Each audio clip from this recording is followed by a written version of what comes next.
Hello guys, welcome back to this channel. Guys, इस video में हम लोग बात करने जा रहे हैं आईडीबीआई बैंक के ऊपर। लेकिन शुरू करें उससे पहले आपसे रिक्वेस्ट करना चाहूँगा, अगर आप इस चैनल को फर्स्ट टाइम देख रहे हैं तो प्लीज़ सब्सक्राइब कर लीजिए और बेल आइकन को हिट कर लीजिए ताकि आपको वीडियोज़ की नोटिफिकेशंस मिलती रहें और आप सबसे पहले देख पाएंगे। दूसरी रिक्वेस्ट ये है गाइस कि अगर आपको डीमैट अकाउंट ओपन कराना है तो डिस्क्रिप्शन बॉक्स में देखेंगे आपको एक लिंक मिलेगा, उसे क्लिक करके अगर आप चाहें तो अपस्टॉक में अकाउंट ओपन करा सकते हैं। It's very very simple. Okay, चलिए आईडीबीआई बैंक की हम सबसे पहले बात करेंगे तो इसके लिए सबसे पहले ट्रेडिंग पैटर्न के बारे में जानने की कोशिश करेंगे। देखिए, आईडीबीआई बैंक आपको पता है भारत सरकार की नज़र में सबसे टॉप पे है इसको प्राइवेटाइज करने के लिए। इस बीच में एक खबर है, वो खबर मैं आपसे डिस्कस करूंगा। एक बहुत ही एस्टॉनिश कर देने वाली न्यूज़ है। सबसे पहले इसके हम ओपन प्राइस की बात करें तो 38.50 की ओपन प्राइस के बाद कल 37.65 का लो बनाया था और 38.70 का हाई बनाया था। कल अगर आपने नोटिस किया हो तो 1.82% की गिरावट हमें देखने को मिली थी। क्लोजिंग के बाद 37.75 पे क्लोज हुआ।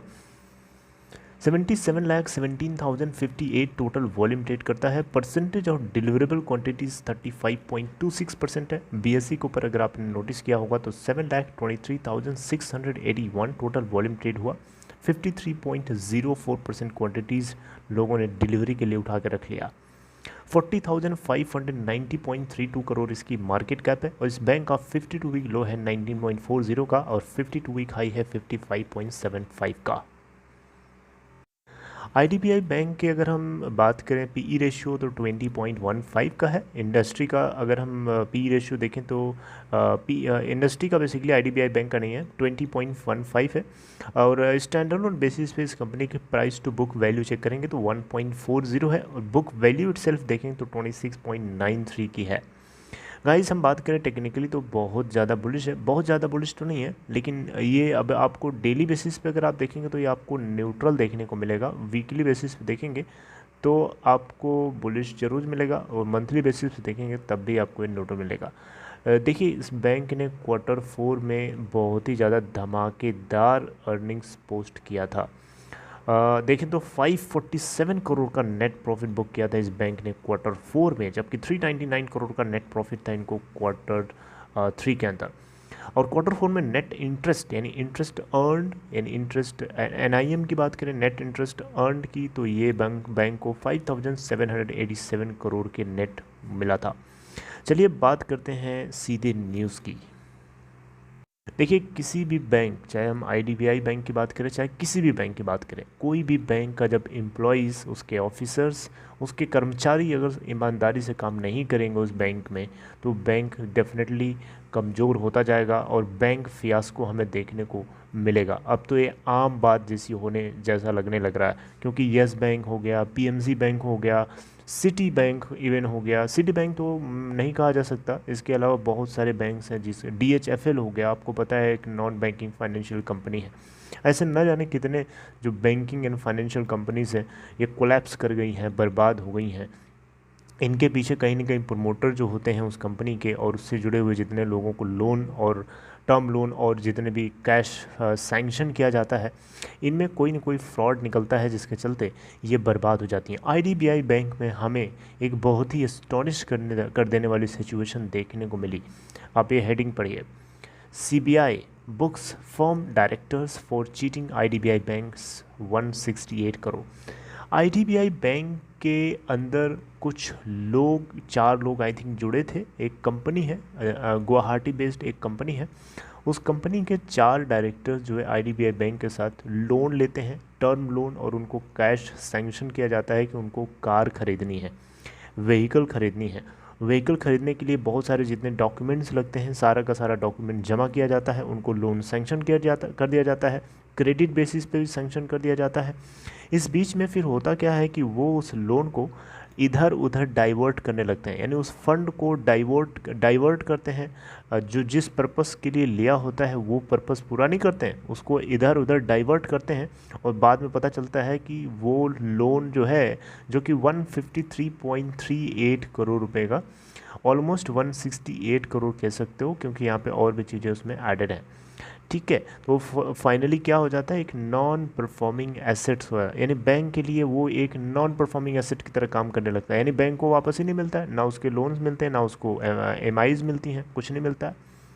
एज ऑन जून 1, ये जून 1 की अपडेट है। अब यहाँ पे हुआ देखिए, एक्चुअली में क्या हुआ है कि सीबीआई ने इसके ऊपर अपनी छानबीन करी काफ़ी बारीकी से, तो पता चला कि एक कंपनी है गुवाहाटी बेस्ड, जिसके 4 मेंबर्स को इस पूरे केस में पकड़ा गया है। ठीक है। और इनके नाम भी यहाँ पे दिए गए हैं। प्रणब घोष एक करके है, एक है प्रतुल घोष, दूसरा है गीता रानी घोष, 3 घोष तो यहाँ दिख गए, चौथा है वो भी घोष है, प्रबीर कुमार घोष। ये 4 घोष हैं, चारों के चारों जो है, इवन यहाँ पे all promoter directors of Ghosh brothers automobiles, यानी घोष ब्रदर्स ऑटोमोबाइल्स ये एक कंपनी है जो कि गुवाहाटी बेस्ड है, और इसके चारों घोष जो हैं ब्रदर्स हैं, ब्रदर सिस्टर्स हैं, इन सभी ने मिल करके इस बैंक को चूना लगाने की कोशिश कर रहे थे। यहाँ पे बताया जा रहा है कि सीबीआई ने इस आईडीबीआई बैंक के कुछ ऑफिशियल्स को भी स्कैनर में लिया है, उनके ऊपर भी प्रोबिंग स्टार्ट हो सकती है।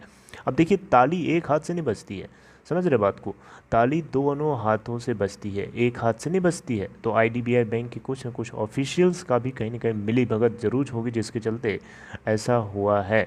अब ये सीबीआई इसके ऊपर जांच करेगी, तब पता चलेगा। बहरहाल इस न्यूज़ को आप तक पहुंचाना सिर्फ ये मेरा ये मकसद है कि आप इस चीज़ को समझिए और जानिए कि बैंक्स में फ्रॉड या बैंक्स को बर्बाद किस तरीके से किया जाता है। यस बैंक ऐसे ही थोड़े बर्बाद हो गया, नंबर 4 का पूरे देश के अंदर नंबर 4 का सबसे बड़ा बैंक था, और अचानक कोलैप्स कर गया। अंदर ही अंदर उसको कुतड़ा जा रहा था, अंदर ही अंदर उसको ख़राब किया जा रहा था। और ये देखिए, 168 करोड़ बहुत ज़्यादा रकम नहीं होती किसी बैंक के लिए, लेकिन फिर भी ऐसी छोटी छोटी रकमें अगर बर्बाद होंगी, छोटे छोटे लोन्स अगर ख़राब होंगे, तो डेफिनेटली वही एक बहुत ही बड़ा नॉन परफॉर्मिंग एसेट्स बन जाता है बैंक के लिए। तो आईडीबीआई बैंक वैसे भी प्राइवेटाइज होने वाला है, सरकार इसको बेचना चाहती है। सरकार आपको पता ही है, एलआईसी और इसके अंदर government of India, president of India के नाम से दोनों के दोनों मेजॉरिटी 98% के आसपास होल्डिंग रखते हैं, और इसके लिए प्राइवेटाइजेशन बहुत ही तेज कर दिया गया है। बहुत जल्दी ही इसको प्राइवेटाइज कर सकती है भारत सरकार, नेक्स्ट 2-3 से महीने के अंदर। आई थिंक मैंने ये चीज़ अपडेट भी किया था आपको। बाकी सिचुएशन चेंज भी हो सकती है, ये किस समय को कोई नहीं जानता, जो कुछ होगा आपको डेफिनेटली अपडेट किया जाएगा। So I hope you like this content. If you like this content guys, please give a thumbs up. If you are interested to open demat account, मैंने जैसा कि आपको बताया, डिस्क्रिप्शन बॉक्स में देखेंगे तो आपको एक लिंक मिलेगा, सिंपली आप उसे क्लिक करके आप स्टॉक में अकाउंट ओपन करा सकते हैं, right? So I would like to terminate my talks right here, guys. If you like this content, give a thumbs up and take care. See you next time, updating something next in next content.